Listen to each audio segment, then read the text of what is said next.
여러분 여행을 좋아하십니까? 저는 여행을 참 좋아합니다. 그런데 여행을 할 여건이 이제 다 허락이 안 되니까 그것 때문에 아쉬워하죠. 여러분들도 동일할 거라고 생각을 합니다. 종종 무슨 10대 여행지 이래서 발표되는 것들이 있죠. 죽기 전에 가봐야 될 세계의 아름다운 건 10곳 이렇게 발표도 하고요. 그런데 죽기 전에 가봐야 될 10곳도 발표하는 기관에 따라 내용들이 좀 다르죠. BBC에서 발표할 때 또 다른 데 어디서 발표할 때 조금씩 차이가 있습니다. 부부들이 가고 싶은 이렇게 추천하는 10곳의 여행지, 또 아니면 가족 여행으로 혹은 배낭여행으로 추천하는 세계 10대 여행지, 이런 것들은 다 다릅니다. 이유가 뭐가 있을까요? 목적이 다 다르기 때문에 그렇습니다. 그래서 여행에는 목적이 있고요. 목적에 따라서 어떤 필요한 일들, 어떤 이벤트, 볼 것들, 경험할 것들이 다 다르기 때문에 그걸 맞춰서 여행을 결정하게 되죠. 우리 예를 들어서 이제 저희 어린 아이들이 있는 집들이 있잖아요. 우리 성도님들도 종종 그렇게 여행을 하시는데, 어린 아이들이 있는 가정은 여행을 가면 어디를 많이 갈까요? 물어볼 것도 없이 서던 캘리포니아를 많이 갑니다. 거기 가면은 너무 좋은 게 많죠. 샌디에고만 가도 워터파크 큰 게 있고요. 동물원도 있고 레고랜드도 있고, 이런 게 뭔지 모르시는 분들은 나중에 한번 가보셔요. 그 다음에 또 LA로 올라오다 보면 디즈니랜드도 있고 유니버설 스튜디오도 있고 그 밖에 여러 가지 볼 것들, 경험할 것들이 참 많이 있습니다. 그래서 우리 아이들 같은 경우, 이렇게 조그만 아이들이 있으면 전부 다 그쪽으로 여행을 다녀오시게 되죠. 저도 다녀오기도 했습니다. 보면서 아이들은 이렇게 생각할지 모르겠습니다. 오늘 어떻게 보니까 엄마 아빠 따라다니다 보니까 코끼리도 봤고요, 돌고래 쇼도 봤고요, 큰 슈마라는 일종의 범고래 같은 것도 보게 되고요, 미키마우스도 보게 되고 로버트도 보게 되고, 야, 오늘 너무너무 재밌었네, 이번 베이케이션 너무 좋았었네, 이렇게 생각할 수 있겠죠. 그러나 사실은 부모님들의 입장에서는 그게 아니죠. 아이들에게 경험하게 하고 싶은 것, 보게 하고 싶은 것들을 미리 계획을 다 짜고요, 리서치하고 계획을 짜고, 그리고 그 목적대로 아이들에게 보여주는 것이 바로 그 여행의 사실은 속 내용입니다. 그래서 모든 여행들을 보면 우리가 때로는 사실 그냥 급하게 출발했다가 오는 여행도 있지만, 많은 경우는 우리들이 계획을 짜고 그 여행의 목적에 맞게끔 합당한 여행 지를 찾아가지고 다녀오게 되는 것이 여행입니다.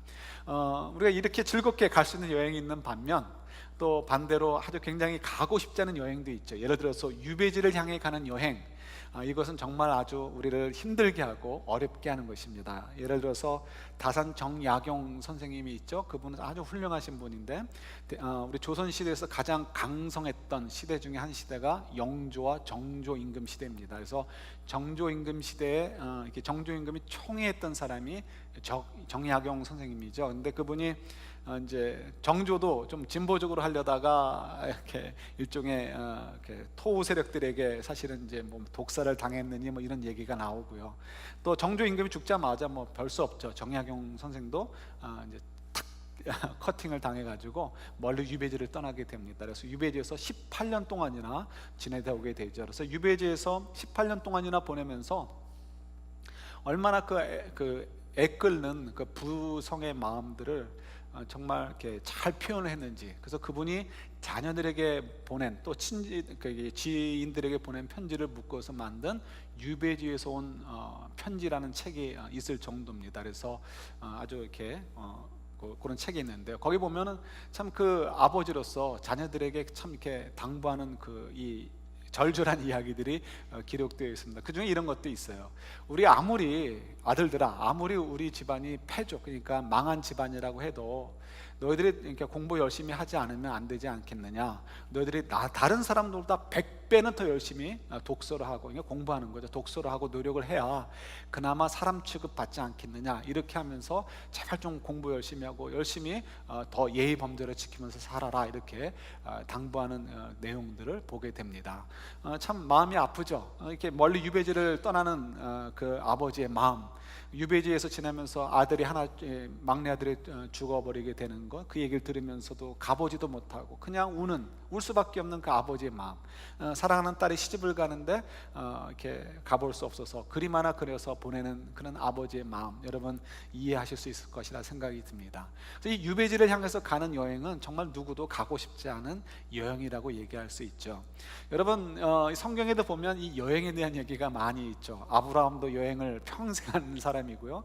또 사실은 우리가 지금 묵상하고 있는 다니엘서도 이 여행과 관련이 있습니다. 특별히 유배지에서 보낸 편지, 바로 그것이 다니엘서이기도 합니다.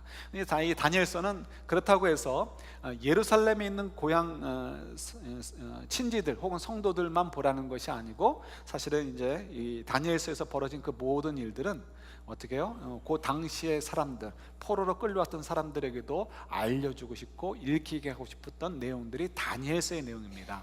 그래서 이 유배지로 가서 유배지에서 지내면서 보내온 편지라고 해도 좋을 거가 이 다니엘서인데요, 사실은 다니엘서가 그 편지를 통해서, 이 글을 통해서, 편지는 아니지만 이 글을 통해서 보여주고 싶은 것은 하나님께서 왜 우리를 유배지로 여행을 가게 하셨느냐 라는 그 이유, 그 목적을 보여주고 싶고 그걸 알려주고 싶으신 것이 다니엘서의 기록의 목적이기도 합니다. 그래서 오늘 우리 권혁의 목사님이 찬양 인도하실 때도 얘기했지만, 여러분 우리가 흔히 읽으면 다니엘이나 새 친구들에게 주목을 하게 됩니다. 근데 그렇지 않아요. 다니엘이나 새 친구들은 주인공이 아니에요. 이 기록의 목적도 전혀 상관이 없습니다. 우리도 다니엘처럼 어떻게 하면 될까? 조금 이따 이 말씀을 드릴게요. 굉장히 쉽습니다. 그러면 목적이 뭘까? 하나님이 드러나는 것, 그래서 그 하나님을 보는 것이 이 다니엘서의 목적이기도 하고요. 또 그 목적이라는 것은 이 유배지로 여행을 가게 된 이스라엘 사람들의 목적이기도 합니다. 우리가 흔히 생각할 때는 이 이스라엘 사람들이 나라가 망했으니까 포로로 끌려갔으니까 유배지 생활을 한 것이 아닌가, 이렇게 생각을 할 수 있습니다. 예, 맞아요. 겉으로 드러나는 것은 늘 맞습니다. 그러나 속사정은 그렇지 않죠. 이 이스라엘 백성들이, 이 유다 백성들이 바빌론으로 끌려가기 전에 이미 하나님께서는 오래전부터 그 여행을 계획해 놓고 계셨어요. 왜 여행을 계획해 놓고 계셨을까? 우리 성경을 한 군데 한번 찾아볼까요? 예레미야서 25장 한번 찾아보세요. 예레미야서 25장입니다.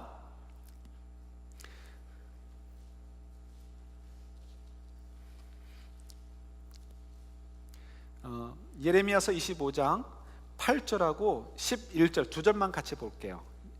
구약성경 1090페이지에 있습니다. 이럴 때 이제 우리가 예레미야가 어딨나 찾아보는 거예요. 예레미야를 찾으시면서 좀 설명을 드리면, 이스라엘 유다가 멸망하면서 세 번에 걸쳐서 포로로 끌려가게 됩니다. 남유다만 얘기해도요. 그래서 유다가 멸망하기 전에 실질적으로 나라가 망한 거예요, 바벨론에게. 그렇지만 이제 왕은 남아 있었어요. 그래서 BC 605년에 첫 번째로 포로가 끌려갑니다. 그때 우리가 지금 묵상하는 다니엘이 끌려가게 돼요.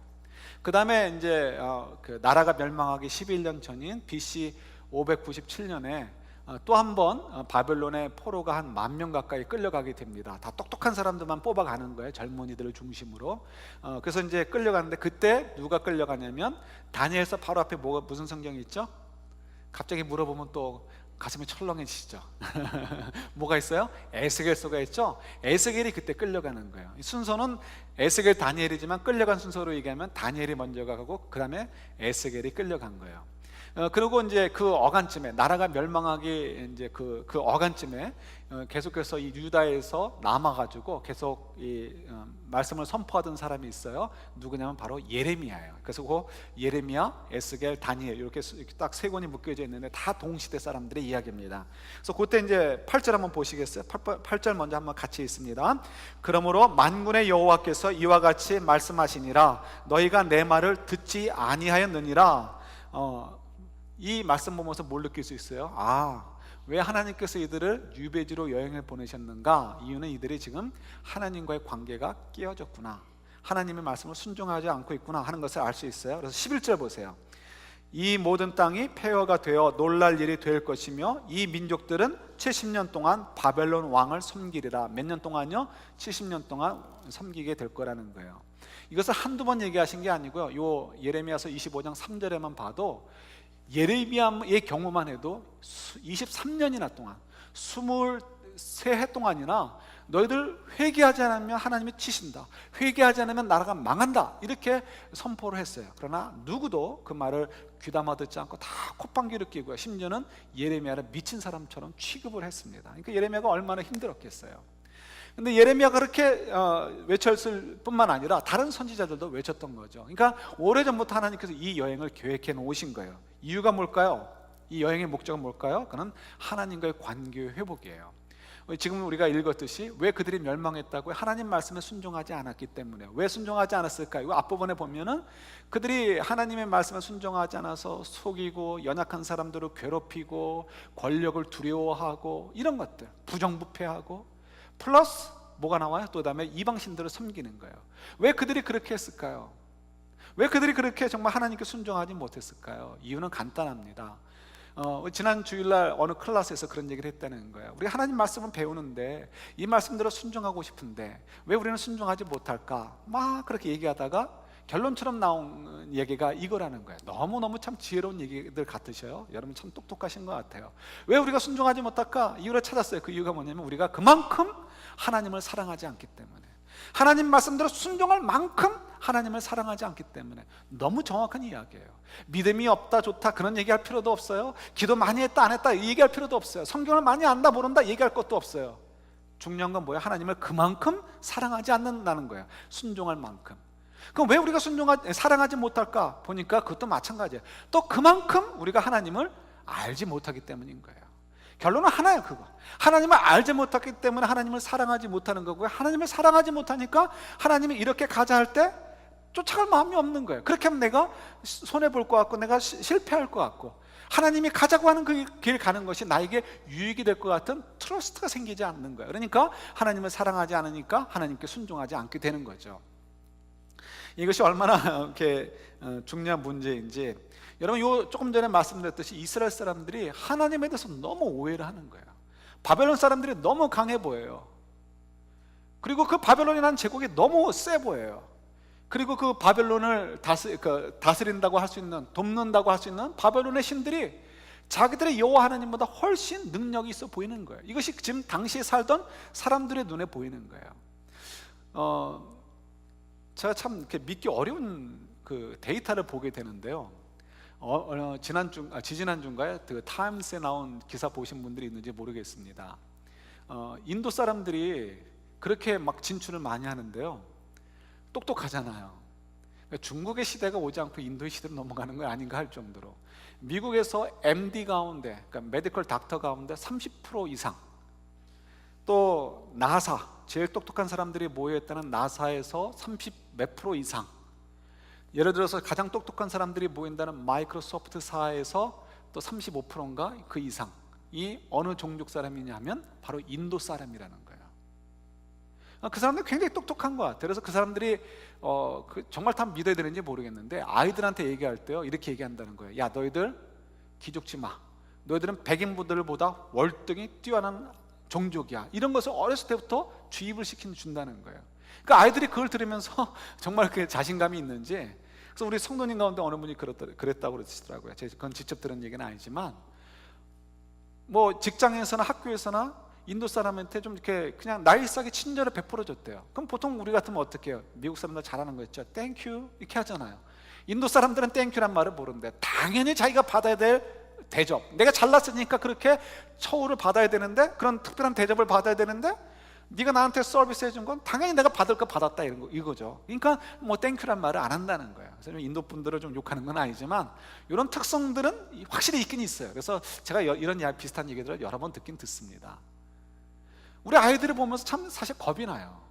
우리 아이들이 어느 직장을 가던, MD가 되던, 뭐 나사에 가던, 마이크로소프트에 가던, 구글에 가던 30% 이상은 뭐예요? 인도 사람들이에요.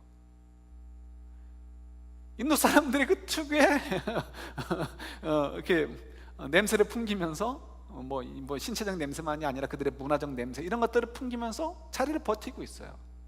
그 중에 한국 사람들은 정말 100사람에 한 명 있을까 말까 해요. 그 속에서 우리 아이들이 얼마나 주눅이 들고, 그 주눅이 들다 보면 어떻게 될까요? 인도 사람들이 커 보이게 될 것이고, 인도 사람들은 어떻게 해서 저렇게 됐을까 관심을 갖게 될 것이고요, 그들을 그냥 흉내 내는 건 좋은데 막연하게 흉내 내는 일들에 빠질 수 있게 되는 거죠. 사실 우리 부모들도 사실 조심하긴 해야 돼요. 지금 이 이스라엘 백성들이 그런 상황인 거예요. 이 유다 백성들이 주변에 너무 나라들이 강성해요.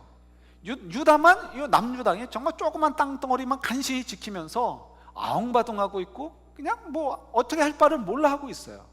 근데 주변의 나라들은 너무나 강성해요. 그들은 너무너무 잘났어요. 우리는 어디를 가도 유대 사람들은 한 명 보기 어려운데 웬만하면 다 인도 사람인 것처럼, 웬만하면 다 이 뭐 바벨론 사람들이요, 뭐 다른 나라 사람들이에요. 그러니까 주눅이 드는 거예요. 저 사람들이 더 똑똑한 것 같고, 저 사람들이 더 잘 사는 것 같고, 그러니까 우리도 저 사람들을 흉내내야 되는 거 아닌가, 이런 이 위기에 빠지는 거죠. 근데 하나님께서는 이게 너무너무 답답하신 거예요. 하나님께서는 그들이 왜 그런 막연하게 그냥 카피만 하려고 하고 하나님의 그 원대한 뜻과 계획을 발견하지 못하는 것에 대한 안타까움이 있는 거예요. 그게 지금 이스라엘 백성들의 눈에는 뭐가 보이는 거예요? 유다 백성들의 눈에는 하나님보다 바벨론 신이 더 세 보이고요, 하나님의 나라보다 바벨론이라는 나라가 더 강해 보이는 거예요. 그러니까 하나님 나라를 섬기려기보다는 바벨론을 섬기듯이, 또 주변에 있는 시돈과 두로도 만만한 나라가 아닙니다. 한때 페니키아라 가지고 세계로 주름잡던 이게 곳 가운데 한 곳이기도 합니다. 그럼 두로와 시돈, 주변에 있는 애굽, 그 밖에 팔레스타인의 여러 신들을 섬기고 그들의 문화를 받아들이고 그들의 그 부도덕한 것들을 억셉하는 이유가 어디 있느냐? 그게 좋아 보이니까 그러는 거예요. 그래서 하나님께서는 그게 아니다는 것을 밝혀 보여주고 싶으신 거죠. 이게 뭐 재밌는 얘기인지 모르겠는데요, 저희 성도님 가운데 몇몇 분들이 일에 그냥 완전히 빠져 사시죠. 가지고 제가 볼 때는 워커홀릭인 것 같아요. 근데 이제 이분들이 정말 성실하게 열심히 일하시는데 그 중에 한 분, 우리 이제 지사님이 계세요. 경모 지사님이 계신데 이분 보면 제가 늘 생각하는 게 건강이 걱정이 되는 거예요. 건강이 걱정이 되는데 그래도 이분이 이렇게 버팅기는 게 보통 어떤 때는 급할 때는 한 3일에 한 9시간 주무시고 일하시고 그런데, 그러니까 보통 새벽 한 2시쯤 들어가서 좀 늦으면 3, 4시 들어가서 한 2-3시간 혹은 3, 4시간만 딱 자면은 그러면 딱 끝난대요. 오늘 1시간밖에 못 잤어도 그냥 한 시간이라도 자면 몸이 그냥 개운하다는 거예요. 근데 제가 못 믿겠어요. 그냥 못 믿겠는데, 근데 그 말을 믿게 된 계기가 있었습니다. 뭐냐면 최근에 어떤 얘기를 하다가 이분 과거를 좀 더 알게 되었어요. 이분이 젊었을 때부터 운동을 많이 했다는 얘기는 들었지만 그 정도인지 몰랐는데, 가만히 보니까 서울 최고 출신이에요. 서울 최고라면은 대한민국에선 이 체육으로는 가장 엘리트들이 가는 학교죠. 거기서 이렇게 이제 권투를 하신 거예요. 근데 이분 얘기를 들어보니까 친구들도 두 부류가 있는데, 한 부류는 운동하는 친구들에서 다들 키가 다 크고 자기보다 다 크고요, 덩치들이 이렇다는 거예요. 역도부 뭐 이러니까. 그래서 이제 이게 운동하는 친구들이니까 막 술 마시고 막 명동에서 막 이제 주름 잡잖아요. 그런데 이분은 술을 못 드시니까 친구들이 술이 막 취해가지고 그러면 이제 이분이 다 이제 챙기고 이제 집에 보내고 뭐 이런 일들을 하셨나 봐요. 그런데 이제 젊은 사람들 술 먹고 그러면 시비 붙죠. 시비 붙으면은 이 덩치 큰 친구들한테 덤비지 않고 그나마 제일 작은 거예요, 경지사님이. 그러니까 제일 작고, 또 여러분 아시는 대로 성격이 샤이하시잖아요. 착하니까 시비가 붙으면 그냥 항상 죄송합니다, 그냥 가시죠, 죄송합니다, 미안합니다, 이렇게 하면서 자꾸 말렸다는 거예요. 근데 또 이렇게 죄송합니다, 미안합니다 그러면 또 이게 호구구나 하고 덤비죠, 사람들이. 그래서 이 사람이 생긴 것도 하얗게 생기고 제일 조그마하니까 만만한가 보다 하고 덤비는 거예요. 근데 사실 이분이 서울 최고 권투 선수 출신이라는 거를 모르고 이제 까부는 거죠. 어떻게 보면 우리가 눈에 당장 보일 때는 연약해 보이는 것이 보여도 사실은 월등히 실력 있는 것들이 많이 있어요. 한 가지 더 예를 들면 이런 것이 있어요. 여러분 고양이 있죠? 고양이 얼마나 귀엽고 예뻐요. 이 고양이가 있는데, 이 고양이하고 만약에 우리가 징그러 하는 뱀이 있잖아요. 뱀하고 이렇게 놓아놓으면 어떻게 될 것 같습니까? 고양이가 야옹 하고 도망갈 것 같아요. 그런데 그렇지 않은 거예요. 이스라엘의 이제 그 얘기를 들어보니까 이스라엘에 그게 고양이들을 막 밖에다 풀어놓고 산다는 거예요. 왜 이렇게 고양이들이 많은가? 이스라엘 프라우로 하면 고양이래요, 제 아들놈 얘기가. 근데 왜 이렇게 많은가 했더니 이유가 있어요. 이스라엘 땅에는 뱀이 많잖아요. 이 고양이들이 다니면서 뱀을 다 잡아 죽이는 거예요. 그러니까 제가 그 말은 못 믿겠어요. 유튜브를 찾아봤어요. 유튜브를 찾아보니까 정말로 고양이, 정말 귀여운 집고양이에요. 고양이가 있는데 집 안에 뱀이 들어왔어요. 뱀이 싹 들어와가지고 막 무섭게 지나가는 거 있잖아요. 얼마나 징그러워요. 근데 고양이가 거기서 야옹야옹 합니다. 그러다 갑자기 야옹 하고는 막 도망가는 거예요. 그래서 이 고양이가 뱀한테 까불다가 물렸구나 생각했어요. 근데 슬로우 비디오로 뒤에 나오는데 보니까 그 짧은 찰나에 뱀이 고개를 들고 확 이럴 때 뱀의 머리를 갖다 콱 깨물어가지고요, 그냥 어떤 구석으로 그냥 뛰어간 거예요. 그래서 아마 거기서 잡아 먹었는지 잡아 죽이기만 했는지 모르겠어요. 고양이가 그렇게 뱀한테 잘 싸우더라고요. 그러니까 고양이가 이렇게 빠른 거예요. 여러분, 우리가 언뜻 보면 고양이는 그냥 우리가 늘 언제나 이렇게 안고 이렇게 뭐 우유나 주고 이런 존재잖아요. 근데 뱀은 징그러운 존재예요. 그래서 언제나 뱀이 더 센 것처럼 보여져요. 그러나 고양이가 뱀 앞에서는 어떻게 해요? 강자란 말이에요. 큰 뱀이 오면 어떻게 되겠느냐? 그럼 큰 고양이 내세우면 돼요. 큰 고양이 뭐가 있어요? 호랑이 있잖아요. 호랑이. 호랑이보다 센 뱀이 있어요? 없잖아요. 아무리 센 뱀도 호랑이 앞에서 아무것도 아니죠. 예, 저희들이 그와 같이 분명하게 아는 것이 있는데, 그러나 사실 눈에 보이는 것 때문에 현혹이 돼서 넘어갈 때가 많이 있죠. 지금 이스라엘 백성들이 바로 그거인 거예요. 하나님이 얼마나 크고 놀라우신 분인가는 보이지 않고 지금 당장 눈앞에 보이는 것들에 빠져가지고 하나님이 굉장히 아무것도 아닌 것처럼 보이는 거예요. 그러니까 하나님과의 관계가 깨어지게 되고, 그러니까 하나님을 신뢰할 수 없고 사랑할 수 없고, 당연히 그러니까 하나님께서 원하시는 대로 살지 않고 하나님 뜻대로 살지 않는 거예요. 그래서 불순종하게 되는 거죠. 그래서 하나님께서 이들에게 하나님이 진짜 어떤 분인지를 보여주고 싶으셔가지고 하나님 아예 그냥 바벨론, 그들이 그렇게 두려워하는 바벨론 한가운데로 이동하셔가지고 그곳에서 그들에게 레슨을 해 주시는 것이 바로 다니엘서의 내용인 거예요. 무엇하라고요? 하나님이 어떤 분인가 좀 제대로 알라고 하기 위해서, 보여주시기 위해서. 그래서 이제 바벨론으로 이동을 하셔가지고 교육을 시켜주시는 거죠.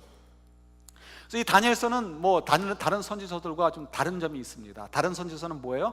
너희들 회개하라, 회개하지 않으면 하나님이 심판하신다, 이거가 주된 내용이에요. 그러나 다니엘서는 그런 내용이 없어요. 그런 내용을 얘기하는 것이 아니고 어떻게 해요? 너희들 하나님을 알아야 되고, 그 하나님을 어떤 분인가를 너희들이 깨닫게 되고, 그 다음에 그 하나님을 따라 너희들이 살아라. 그러면 너희들이 하나님께서 주시는 그 영원한 그 기쁨을 누리게 될 거야 하면서 용기를 주고 격려해 주는 책이 바로 다니엘서입니다. 그래서 다니엘서를 보실 때는 늘 언제나 하나님께서 이 여행을 통해서 보여주고 하시는 목적, 그러니까 하나님이 어떤 분인가를 어떻게 하면 캐치할 수 있을까, 내가 볼 수 있을까, 이런 관점으로 보셔야 되고요. 그래서 하나님이 이런 분이구나 깨닫게 되면 그 다음에 어떻게 우리가 하나님을 알게 되고 하나님을 사랑하게 되고, 그 다음에 하나님이 원하시는 대로 하나님을 이렇게 저희들이 이렇게 인정하고 트러스트하고 섬기게 되는 그런 사람들로 저희들이 변화될 수 있는 거죠. 오늘 본문도 바로 그런 이야기 중에 하나입니다. 느부갓네살 임금이 꿈을 꾸게 되죠. 느부갓네살 임금이 꿈을 꾸는데 평소와 달리 꿈을 이제 이야기해 주지 않고 꿈을 그 꿈도 맞추고 해석하라라고 명령을 내립니다. 옛날에는 아주 이렇게 과학이 굉장히 아주 놀라울 정도로 발달된 것도 있는가 하면에, 또 반면에 너무나 굉장히 아주 유치한 삶을 살 때도 있는 것이 있죠. 그런 모습도 있죠. 예를 들어서 이런 고대 근동 지역에서는 이 꿈이라는 것을 굉장히 신봉을 했습니다. 그래서 뭐 프로이드의 그 선조들도 아니면서 어쨌든 간에 그들이 꿈에 대해서 굉장히 신봉을 해가지고요, 임금이 꿈을 꿨으면 그 꿈이 무슨 내용인지를 아는데 굉장히 노력을 많이 했습니다. 그래서 임금 주위에는 항상 뭐가 많아요? 꿈을 해석해 주는 사람, 박사들이라고 표현하는 그런 사람들이 많이 있었습니다. 다니엘은 사실은 거기 지금 인턴십으로 일하고 있었던 때예요. 그때 이제 이 느부갓네살 임금이 꿈을 꿨죠. 꿈을 꿨는데 평소와 달리 꿈까지도 맞추라고 합니다. 그러니까 이 박사들이 황당한 거죠. 아니, 어느 나라 어느 임금이 어느 역사 시대에 꿈까지 맞추라고 한 적이 있는가? 꿈을 얘기해줘야 우리가 맞추는 거 아닌가? 이렇게 얘기를 합니다. 그런데 이 느부갓네살 왕은 굉장히 진노하면서 화를 내면서 너희 꿈도 못 맞추면서 어떻게 너희들이 내 꿈을 해석할 수 있느냐라고 아주 화를 냅니다. 왜 그랬을까요? 하나님의 작전이신 거죠. 궁지로 몰아가지고 어떻게 하나님이 확연하게 드러날 수 있도록 하기 위해서 그의 마음을 움직이신 거죠. 그래서 느부갓네살이 그렇게 고집을 핍니다. 그리고는 못 맞추게 되니까 모든 박사들을 죽여라라고 명령을 내리죠. 그때 다니엘이 자기도 인턴십이지만 그냥 있으면 죽는 거 아니에요. 그러니까 죽으면 안 되겠다 뿐만 아니라 플러스 뭐예요? 성령의 음성을 듣는 거죠. 이 찬스다라는 거예요. 요 찬스를 통해서 하나님이 드러나야 될 때라는 것을 다니엘이 감동적으로 알게 되는 거죠. 이게 그 이제 그 아주 미묘한 거죠. 그걸 이제 캐치업을 한 거죠. 그래가지고 어떻게 해요? 바로 찾아가가지고 직접 찾아갈 수는 없으니까 사람들의 손길을 통해서 이제 왕에게 요청을 하죠. 며칠만 시간을 주면 우리가 맞추겠습니다. 다니엘이 그 시간을 벌어서 돌아오게 됩니다. 그리고 친구들하고 함께 기도해서 하나님의 응답을 받게 되죠. 그럼 신나고 임금 앞에 가가지고는 얘기를 합니다. 당신이 꾼 꿈은 이거고 그 내용은 이렇습니다라고 얘기를 해주죠. 그 꿈이 이제 이제 화면에 나타날 텐데요. 이 임금이 꾼 꿈은 저런 동상이 하나 신상이 있는 거죠. 위에는 얼굴은 금, 가슴은 은, 요 배 부분은 동, 그 다음에 이 넓적다리 부분은 이게 철, 그 밑은 철과 쇠가 섞여 있는 것. 그래서 맨 위는 바벨론 제국, 그 다음에는 페르시아, 그리스, 로마, 뭐 그 다음에는 그 밖의 나라들, 예수님 오시는 그날까지 뭐 이렇게 생각들을 저희들이 이제 해석을 보통 합니다. 이거 약간씩 차이가 있는데 사실 별로 중요하지 않아요. 왜요? 바벨론이 금이에요. 정말 바벨론이 금이에요? 제일 세요? 그렇지 않아요. 바벨론, 요때 신바벨론이라고 하는데요, 이 바벨론은 끼케야 100년을 넘기지 못했습니다. 그러니까 얼마 가지 못한 나라예요. 나라의 땅의 크기나 권력으로 보나 그 다음 제국인 페르시아 제국의 게임이 되지가 않습니다. 페르시아 제국은 훨씬 오래 갔고 훨씬 강력했고 훨씬 많은 부를 누렸던 것이 페르시아 제국이죠. 그 밑에 로마 제국은 더 말할 것도 없죠. 로마 제국은 뭐 페르시아 제국과 비교할 수 없을 만큼 월등한 나라가 또 로마 제국이죠. 그러니까 이거는 상징적인 의미지 어떤 그 구체적으로 디테일하게 꼭 맞아떨어지는 그런 의미가 아니라는 것을 잘 이해하시면 좋을 것 같아요. 이렇게 이제 하나님께서 이제 이것을 보여주시고, 그 다음에 꿈에 뭐가 나타나요? 돌이 나타나요. 사람이 만들지 않고 사람이 던지지 않은 돌이 나타나가지고 갑자기 하늘에서 와서 이 신상을 꽝 부딪혀가지고 다 무너뜨리고 이 돌만 영원토록 간다는 거죠. 그 얘기 뭐냐면 이 돌은 하나님 나라를 말합니다. 사람이 만들지 않은 하나님 나라, 하나님이 보내신 하나님 나라에 의해서 모든 이 세상의 모든 강력한 나라들 뭐 뽐냈던 거 다 심판해 버릴 것이고 그 하나님 나라만 영원할 것이다라는 것을 선포해 주는 거죠. 그래서 미래에 대한 소망을 주시게 됩니다. 그래서 여러분 요 이야기를 통해서 우리가 이제 이렇게 얻어야 될 소망들이 있어요. 유다 백성들에게 주시는 소망도 있죠. 조금 전에 말씀드렸듯이 영원한 나라에 대한 소망, 미래에 대한 소망도 갖게 되고요. 거기는 이제 예레미야서 9장에 나오는 70년 만에 돌아가게 될 것이라는 확인해 주시는 이야기도 포함이 될 수 있습니다. 그러나 더 중요한 것은 현재에 대한 소망이에요. 더 중요한 것보다는 오늘 좀 저희들이 포커스를 맞추고 싶은 거죠. 지금 유다 백성들은 지금 이런 생각에 빠져 있는 거예요. 하나님이 우리를 버리셨나? 바벨론의 신들이 우리 하나님보다 더 힘이 있나? 하나님이 우리를 포기하셨나? 우리를 더 이상 사랑하지 않나? 이런 오해에 빠져 있는 거예요. 왜 그랬을까요? 어떻게 하나님 나라가 망할 수 있고 하나님 백성들이 이렇게 고초를 당할 수 있어요? 그러니까 그들이 마음이 심란해가지고 막 흔들리는 거예요. 그래서 하나님께서 이런 일들을 통해서 또 다니엘이 사자굴에 던져진다든가 새 친구들 풀무불에 들어간다든가 하는 일들을 통해서, 그렇지 않아 내가 너희들과 함께하고 있고 나의 힘은 이 바벨론, 너희들이 가장 두려워하는 바벨론 한가운데서도 역사하고, 이 힘은 바벨론 임금보다 위에 있고 이 힘은 바벨론의 어떤 힘보다도 위대한 힘이란다라는 것을 보여주시면서, 그래서 하나님을 바로 알도록 하기 위해서 지금 이런 일들을 벌이고 계시는 거죠. 그 중에 하나가 바로 이 이야기인 거예요. 여러분, 하나님에 대해서 여러분 그만큼 신뢰가 가십니까? 우리 에베소서 한번 가볼까요? 이런 질문들은 구약의 성도들만이 아니고 신약의 성도들도 가지고 있었습니다. 에베소서 보세요. 우리가 지난번에 디모데 전후서를 통해서도 에베소 교회를 좀 들여다 봤었죠. 우리 오늘 또 에베소서를 통해서 한번 보도록 하겠습니다. 에베소서 3장 한번 보실래요? 3장 20절 21절입니다.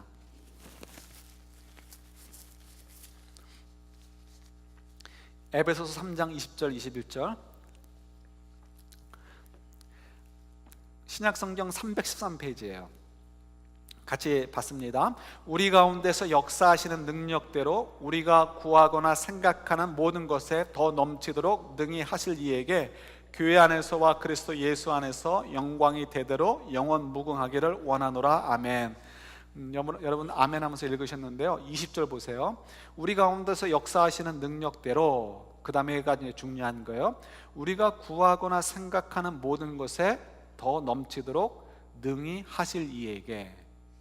여러분, 우리가 기도하고 생각하고 바라는 것보다 더 큰 것들을 하나님이 주십니까? 대답이 우리가 자신이 없어요. 그죠? 예, 이 정직한 거예요. 맞아요. 예, 전혀 염려하실 필요 없어요. 여러분 그냥 정직하게 그냥 이렇게 주님 앞에 나가시면 돼요. 답이 있기 때문에 그래요, 여러분. 이 에베소 교회 성도들이 왜 그랬을까? 바로 위에 보시면 13절 보세요. 13절에 보시면 같이 또 한번 읽어볼까요? 그러므로 너희에게 구하노니 너희를 위한 나의 여러 환난에 대하여 낙심하지 말라. 이는 너희의 영광이니라. 아멘. 이 말씀이 이제 연결이 됩니다. 지금 이 에베소서를 기록한 것은 로마의 교도소 아니에요. 에베소 사람들은 자기들도 지금 예수님을 믿으면서 어려움이 있단 말이에요. 아니 온 우주를 다스리시는 분을 믿었는데 왜 어려움이 생기나, 이런 고민을 초대교회 성도들이 다 가졌어요. 모두 다 우리들이 갖는 것과 동일해요. 거기다가 플러스 우리에게 그 복음을 전한 우리들의 스승 사도인 바울조차도 어떻게 복음을 전하다가 강도 만났죠, 돈 뺏겼죠, 매 맞았죠, 돌 맞아 죽을 뻔했죠, 채찍을 맞았죠, 곤장을 맞았죠. 심지어는 이제는 사형 언도가 내릴지도 모르는 교도소에 갇혀져 있는 거예요. 그러니까 에베소 교회 성도들의 입장에서는 이해가 안 되는 거예요. 지금 우리가 20절 읽었지만 하나님께서 우리 기도도 안 들어주시는데 무슨 우리가 생각하는 것보다 더 큰 것을 능히 하시는 분이야? 이런 의심이 생기는 거예요. 여러분 정말 그럴까요? 여러분 우리 사도 바울을 통해서 우리가 답을 찾을 수가 있죠. 여러분 사도 바울이 정말 편하려고 싶었으면 왜 그가 사도가 됐겠어요? 그렇지 않은 거죠. 사도 바울은 자기가 얼마든지 편할 길이 있음에도 불구하고 매를 맞고 강도를 만나고 교도소에 갇혀 있음에도 불구하고 내가 왜 이렇게 복음을 증거하는가에 대해서 그들이 알게 하고 싶은 거예요. 여러분 잘 기억해 보셔요. 잘 생각해 보셔요. 진주 비유를 우리가 알고 있어요. 예수님 비유 가운데 진주 장사가 진주를 이렇게 보러 다니다가 어디서 굉장히 귀한 진주를 보았어요. 그럼 당장 집에 가서 모든 재산을 팔아치우고 집도 팔아치우고 돈을 갖고 와가지고 그 진주를 샀습니다. 왜 샀을까요? 그 진주 다시 팔면 더 큰 돈을 벌게 되니까. 내가 집도 팔고 모든 걸 팔았지만 그걸 희생이라고 얘기하잖아요. 누가 그걸 희생이라고 생각해요? 더 큰 돈을 벌게 되는데 그건 투자죠, 투자. 지금 바울이 얘기하고 싶은 건 그거예요. 내가 이렇게 고난받는 이유는 집 파는 것과 동일한 건데 이건 희생이 아니라는 거예요. 왜요? 그 진주 곧 내가 사서 팔아버리면 지금 내가 팔았던 집보다 훨씬 큰 집도 살 수 있고 훨씬 좋은 차도 살 수 있고 훨씬 많은 돈을 소유할 수 있는데 그게 어떻게 희생이 되냐는 거예요. 그래서 사도 바울이 지금 내가 갇혀있는 것이 너희들에게 영광이다라고 하는 것은 내가 이름에도 불구하고 이 복음을 놓치지 않느냐, 내가 이름에도 불구하고 이 복음을 전하려고 애쓰느냐, 너희들이 그걸 좀 알았으면 좋겠다는 거예요. 20절로 돌아와요. 20절로 돌아오면 우리가 생각하는 것보다 더 큰 것을 주신다, 우리가 기도하는 것보다 더 큰 것으로 응답해 주신다. 우리가 도대체 믿을 수가 없죠. 이래서 우리가 여기서 이게 걸리는데, 우리가 로마서 우리가 8장 우리 지금 여러분 냉장고에 다 붙이셨어요? 이제 여름쯤 되면 이제 가가호호 다니면서 검사할 거예요. 그래가지고 대신방을 가을쯤 해가지고 다 검사할 거예요. 이번 달에 검사하면 다 붙여놓을 테니까 그 말고 한 6개월쯤 후에 다 붙여놓으시면서 매일 좀 묵상하시라는 거예요. 그 말씀 가운데 뭐가 있어요? 우리가 기도할 바를 모른다는 거예요. 어떻게 기도할지 모른다는 거예요. 기분 나빠하실 필요 없다고 그랬어요. 사도 바울도 자기도 기도할 줄 모른다고 얘기했으니까. 실제로 사도 바울도 기도하고 결정한 것 가운데 하나님이 NO! 취소! 그거 아니야! 하면서 다른 길로 인도해 주신 적이 있잖아요. 그러니까 우리가 기도할 줄 모른다는 거예요. 왜요? 우리의 영이 더럽기 때문에, 우리가 한정되어 있고 우리가 죄로 더럽혀져 있기 때문에 정말 나에게 유익한 것이 뭔지 몰라요. 그리고 정말 내가 유익한 거라고 알면서도 그거를 따라갈 만한 능력들이 없어요. 그래서 성령이 도와주지 않으시면 우리가 방법이 없어요. 기도도 마찬가지예요. 그래서 어떻게 해요? 하나님께 정말 우리 속에서 성령님을 두신 이유가, 성령님이 뭐가 아쉬워서 우리 속에서 기도하셔요. 그냥 하늘나라에 계시면서 우리가 이렇게 하는 거 되도록 하면 끝나는 거 아니에요? 그럼에도 불구하고 하나님께서 왜 우리 속에 거하시면서 말 수 없는 탄식으로 간절한 마음으로 기도하셔요? 우리 보러 들으라고.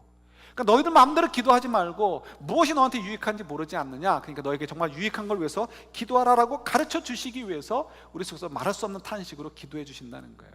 그래서 여러분, 저희들이 왜 내가 기도한 대로 응답되지 않았을까? 더 좋은 거 주시고 계시는 거예요. 여러분, 이거 하나님을 모르기 때문에, 하나님을 모르기 때문에 그게 믿어지지 않는 거고, 하나님을 사랑할 수 없는 거고, 그러니까 순종하지 못하는 거예요. 한 가지 예를 더 들어볼게요. 지난 주간에 이제 저희가 생수를 오다 먹잖아요. 그런데 그 생수가 떨어졌어요. 그래서 원래 이제 이렇게 딜리버리 하는 날이 웬즈데이입니다. 근데 하루 종일 기다리는데 안 왔어요. 그래서 이제 하루 그냥 지나가 버렸어요. 주일날 제가 볼 때 물이 없는 것 같아서 빨리 인터넷 들어가서 다시 금요일날 이렇게 오도록 다시 이제 오더를 하고요. 이제 기다렸습니다. 그래서 혹시나 해서 전화번호를 적어가지고 밖에다 붙여놨어요. 게이트 열 테니까 전화하라고. 근데 사실은 그동안 몇 년째 저희 교회를 이렇게 딜리버리 해주시는 분은 첸이란 분인데, 중국 계통 분이에요. 근데 그분은 늘 오기 전에 미리 전화를 해요. 전화를 해서 너 언제 교회에 있을 거냐 미리 물어보고 굉장히 친절하게 대해줍니다. 그래서 저도 이제 그분에게 친절을 좀 베풀기도 했어요. 근데 이상하게 이번엔 전화가 안 와서 혹시나 몰라서 그냥 밖에 적어놨는데 실제로 금요일 되니까 전화가 왔어요. 근데 그분이 아니고 사람이 바뀐 거예요. 그래 와가지고 들어오길래 물어봤습니다. 첸이 어떻게 됐냐 했더니 첸이 회사를 그만뒀다는 거여서 마음이 좀 아팠어요. 또 파이어 당한 거 아닌가. 올 때마다 뭐 얘기하면서 너 허리 괜찮냐 뭐 이런 얘기 했었거든요. 힘들다 그런 얘기도 했었고요. 저보다 약간 젊거나 그런 연배예요. 그래서 이제 얘기도 하고 그랬었는데, 근데 그분은 그 새로운 분이 하는 얘기가 느닷없어요. 그분 럭키가이라는 거예요. 럭키맨이래요. 왜 럭키맨일까 물어봤더니 여러분들도 뉴스 봐서 아실 거예요. 얼마 전에 600 밀리언짜리 잭팟 터진 거 아시죠? 로터리? 그거 거기 2명이 됐는데 그 2명 중에 한 사람이 이 사람인 거예요. 그래서 둘이 나눠 가지고 320 밀리언인가 달러를 버는 거예요. 그러니까 회사를 그만두게 된 거죠. 그러면서 이제 그래서 이제 럭키가이 그랬어. 제가 그래서 그분에게 얘기했어요. 야 너도 럭키가이 될 수 있다. 다음에는 그렇게 얘기를 했습니다. 그랬더니 자기도 그렇게 생각한다는 거. 그래서 자기가 럭키가이가 이렇게 맡았던 테리토리를 자기가 다 받아가지고 럭키 처치에 오려고 그래서 자기가 그걸 받았다는 거예요. 그래서 얘기를 하더라고요. 근데 우리가 이제 이때 우리가 혼돈이 올 수 있습니다. 우리는 냉정하게 얘기하는 거예요. 하나님의 은혜와 사랑을 받기 위해서 하나님께 교회 와서 예배를 드려요. 또 하나님을 섬기고 하나님을 믿어요. 그런데 이 럭키가이 첸은 교회로 올 때는 언제만 와요? 물 배달할 때만 오는 거예요. 근데 이 사람은 어떻게 해요? 320 something 밀리언 달러를 개인했어요. 근데 우리는 어렸을 때부터 지금까지 하나님을 향해서 열심을 내는데 3억 달러는커녕 때로는 3만 달러도 이게 안 돼요. 이게 긁으면 얼마 나오는지 모르겠지만 긁어도 안 되잖아요, 그죠? 그럴 때마다 우리가 어때요? 이게 의심이 될 수 있는 거예요. 정말 하나님이 우리를 사랑하시는가? 우리를 도우시는가? 하나님 정말 그런 능력이 있는가? 우리를 테이크 케어할 만한 분인가? 이런 의심이 사실 드는 거예요. 모양이 약간씩 다를 뿐이지만. 여러분 나중에 이제 집에 가셔서 저녁 때쯤 생각해 보세요. 오늘 설교 생각하시면서 첸의 이야기가 생각나는지 아니면 정말 하나님이 어떤 분인가에 대해서 생각이 나는지. 사람은 다 이게 이 죄된 본성이 있기 때문에 첸의 얘기, 나는 왜 3억 불짜리가 안 됐을까? 하나님 3억 불은커녕 300만 불만 돼도 좋겠습니다. 30만 불만 돼도 얼마나 좋겠어요. 근데 하나님께서 왜 안 주실까? 하나님 능력이 없었을까? 그게 아니라는 거죠. 우리에게 정말 유익한 것이 무엇인지 하나님만 아시는 거예요. 하나님만 아시니까 우리에게 정말 유익한 대로 우리에게 주시는 거예요. 그래서 정말 이런 일들을 통해서 다니엘서에서 기록된 이런 일들, 이 다니엘이 임금의 꿈을 맞추고 해몽해서 그가 어떻게 해요? 승진하게 되는 거예요. 인턴십에서 갑자기 프로모션이 돼가지고 굉장히 고위층으로 올라가게 되고요. 고위층으로 올라갈 때는 어떻게 자기가 데리고 일할 사람들을 데려갈 수 있는 특혜가 있죠. 그래서 자기의 세 친구들인 사드락과 메삭과 아벳느고도 천거해가지고 스카우트해가지고 같이 높은 자리로 올라간단 말이에요. 이런 일들이 벌어졌어요. 이 이야기를 통해서 유대인들이, 사람들이 혹은 저희들도 야 다니엘 정말 대단하다 이거가 아니고요, 하나님께서는 우리가 그렇게 두려워하고 무서워하는 바벨론 한가운데서도 그 모든 무서워하는 것들을 다 좌지우지하시고 통치하시고 그리고 주장하시는 이가 바로 우리 하나님이시구나 하는 것을 보여주고 싶으신 거예요. 그걸 통해서 어떻게 우리도 다니엘처럼 잘나지자가 아니라 그 하나님을 섬기고 그 하나님을 알아가지고 다니엘과 새 친구들처럼 하나님을 좀 알아서 하나님을 그만큼 사랑해서 하나님이 요구하시고 성령께서 인도하시는 대로 순종하고 따라가면 우리도 그와 같이 하나님께서 사용해 주시는 복된 인생이 되겠구나 하는 것을 알도록 하기 위해서 하나님께서 이 말씀들을 다 우리에게 허락해 주시는 거죠. 저희들이 이 말씀을 여러분 다니엘서 계속 묵상하시고 하시면서 우리가 계속해서 생각해야 될 것이 있어요. 우리 인생이라는 긴 여행, 또 그 인생이라는 긴 여행 속에 있는 조그만 여행들 속에서 어떻게 해요? 우리가 뭘 봐야 되는가? 이 여행을 계획하신 하나님의 목적이 무엇인가를 봐야 되는 거예요. 다른 거 없습니다. 하나님이 어떤 분인가를 자꾸 보는 거예요. 그거 하나예요. 그거 하나. 그 다음에 어떻게, 그러면 자연스럽게 어떻게 우리 마음속에 하나님이 들어와서 하나님이 이런 분이구나 깨닫게 되니까 하나님 사랑하게 되고요. 하나님 사랑하게 되니까 하나님이 이렇게 가라면 정말 그렇게 가고요. 한국 속담에 파수로 매주를 쓴다 해도 믿어지게 되는 거예요. 그것이 결국 나에게 그대로 이루어질 것이고 나에게 유익이 될 것이니까. 그러니까 하나님께서 그걸 우리에게 자꾸 보여주시는 거예요. 또 다른 측면으로는 우리들도 다니엘과 새 친구들처럼 역할을 해야 될 부분들이 있어요. 다니엘과 새 친구들도 다른 거 없습니다. 그들은 특별한 사람들이 아니에요. 평범한 사람들이에요. 저희들과 똑같은 사람들입니다. 똑같은 성정의 사람들이에요. 그런데 뭐 때문에? 하나님을 알았고 하나님을 사랑하니까 하나님을 말씀에 인도하심에 순종해서 사자굴에도 들어가고 풀무불에도 던져지고 꿈을 해몽하겠다라고도 나서는 거예요. 그들이 잘나서가 똑똑해서가 아니고요, 믿음이 특별히 좋아서가 아니에요. 그냥 하나님을 알고 사랑하니까 신뢰가 돼서 하나님이 인도하시는 대로 그냥 따라가서 그 상황에서 너 이거 해라 라고 하니까 Yes sir 하고 순종하는 거예요. 그거 하나. 저희들도 마찬가지예요. 다른 거 여러분들 꿈꾸실 필요 없어요. 그냥 그거 하나예요. 우리가 하나님을 알고 우리 여행 속에서 보여주는 거 보면서 오늘 코끼리 봤네 신기하다 참 럭키하다 이렇게 하지 마시고요, 코끼리 봤으면 이 코끼리를 왜 보여주셨을까 생각하는 거예요. 우리가 이 인생을 통해서 계속 하나님을 보게 해주셔요. 그 하나님 볼 때마다 우리가 그걸 통해서 어떻게 하나님을 배워가고 하나님을 알아가고 하나님을 알아갈수록 더 하나님을 사랑하게 되고 하나님을 사랑하게 되니까 신뢰하게 되니까 너 여기서 이거 해라, 하나님 내가 미쳤습니까? 이 짓 하게요? 이런 얘기가 나오는 게 아니고요, 마저 내가 남들이 볼 땐 미쳤다고 해도 내가 요 순간에 순종해서 이걸 하게 되면 하나님 나를 얼마나 유익하게 하실까. 하나님의 목적은 단지 순종으로 끝나는 게 아니잖아요. 우리가 그걸 통해서 우리의 인생이 유익되도록 하게 하시기 위해서 그렇게 하시는 거잖아요. 우리에게 유익할 뿐만 아니라 어떻게 해요? 다니엘과 새 친구들처럼 다른 사람들에게 이 하나님을 드러낼 수 있는 그런 유익을 나눠주는 복의 근원의 삶들을 사는 거잖아요. 여러분 가정에서도 마찬가지인 거예요. 어저께 이제 요 아래 어느 교회 저의 이제 목회 스승님이 오셨잖아요. 그래서 이제 식사를 같이 하면서 얘기를 나누고 그래 왔는데요.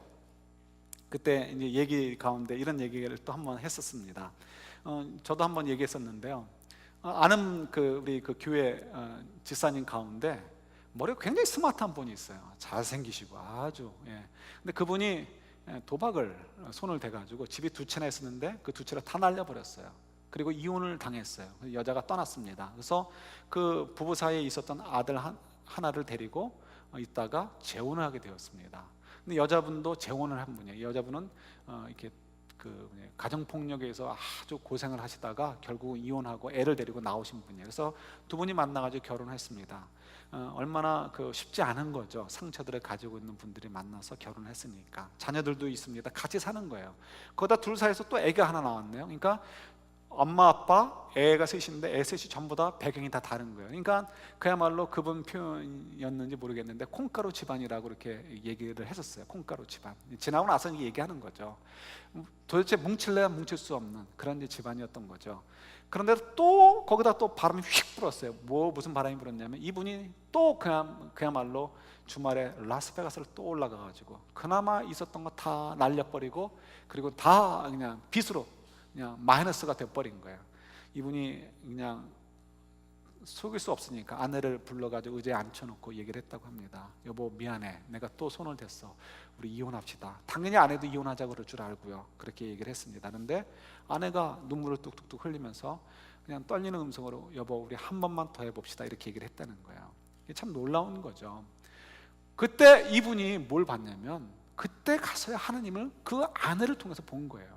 늘 언제나 자기는 왜 괜히 도박을 하고 자주가 이혼당하고 뭐 이런 그 또 재혼해서도 그냥 콩가루 집안처럼 애들 눈 3명 다 다르죠. 뭐 아내 또 그렇죠. 뭐 그러니까 하나님이 도대체 나를 정말 사랑하시는가, 나를 인도해 주시고 계시는가에 대해서 늘 의문이 있었던 거예요. 교회는 나가지만 건성으로 나가고 하나님은 실제로 몰랐던 거죠. 그런데 바로 그 아내의 순간, 당연히 아내가 욕하면서 그냥 벌떡 일어나서 화내면서 그냥 뺨이라도 한 대 갈기고 그리고 이혼할 그런 상황인데, 너무나 뻔한 상황인데 거기서 아내가 눈물을 흘리면서 차분하게 떨리는 음성이지만 여보 우리 한 번만 더 노력합시다 라고 할 때, 그때 그 속에서, 그 아내 속에서 역사하시는 하나님의 손길을 보게 된 거죠. 그러니까 그 다음부터 어떻게 해요?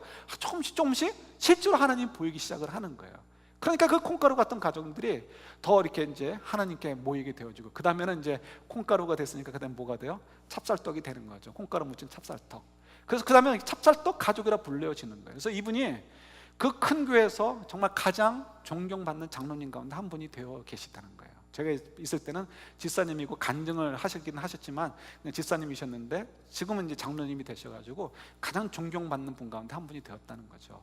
그분이 똑똑해서가 아니고 믿음이 좋아서 이런 거가 아니고요, 그분이 심플해요. 하나님을 보게 되니까 하나님을 알게 되는 거고요. 하나님을 알게 되니까 그 다음에 어떻게 하나님을 사랑할 수밖에 없게 되는 거고요. 하나님을 사랑하게 되니까 순종하게 되는 거예요. 순종하게 되니까 어떻게 해요? 가정에 대해서 대했던 마음이 체인지 되어지고 라스베가스는 이제는 정말 올라가지 않게 되고요. 그리고는 정말 하나님이 기뻐하시는 삶들을 가정에서도 살고 교회에서도 살고 직장에서도 살고요. 그러니까 그가 정말 그런 사람 누가 쓰겠어요? 그런데 그분이 그냥 LA에서는 자주 얘기하면 누구나 한인 사회에서는 알 수 있는 회사의 사장이 되어 있어요. 뭐 지금 어떤지 모르겠지만 뭐 더 높이 올라갔는지 모르겠지만 그냥 헤드였어요. 헤드. 그렇게 하나님께서 또 복을 주시는 거죠. 아픈 만큼 또 이렇게 또 하나님 또 은혜로 채워 주시잖아요. 여러분, 저희들이 오늘도 우리 여행을 사는 거예요. 인생이라는 여행 속에서 또 하루의 짧은 또 쇼텀의 여행을 삽니다. 그 여행을 통해서 우리가 봐야 될 게 뭐가 있어요? 하나님 보여주고 싶은 거, 하나님. 우리가 두려워하는 어떤 것보다도 세신 하나님, 우리가 그 정말 믿지 못하는 그 하나님, 별로 힘이 없어 보이고 얼굴도 하얗고 샤이하고 죄송해요, 미안해요, 그냥 지나가시죠 라고 해서 그야말로 요놈 걸렸다, 너 나한테 죽었다라고 덤빌만하게 보이는 분이 하나님이 되어버린 거예요. 그런 하나님은 그런 분이 아니란 말이에요. 정말 먼 우주의 주인이시고 모든 것들을 좌주하시는 분이란 말이에요. 우리 그런 여행을 통해서 그걸 보기를 원하시는 거예요. 우리가 그분을 만나게 되면 그 다음에 어떻게 돼요? 그 다음에 하나님을 알게 되어지게 되고 하나님을 사랑하게 되고, 그러면 여러분 걱정하실 필요 없어요. 하나님이 원하시는 대로 그 자리에서 순종하시면 저희들이 다니엘이 되고 새 친구가 되는 거예요. 다니엘과 새 친구가 임하는 게 아니에요. 이 정도인 거예요. 우리 약간 레벨이 비슷해요. 중요한 건 뭐예요? 우리가 하나님을 알고 하나님을 사랑해서 순종하느냐 안 하느냐, 그 차이점에 있는 거예요. 종이장 한 장이지만 엄청난 차이가 있는 거죠.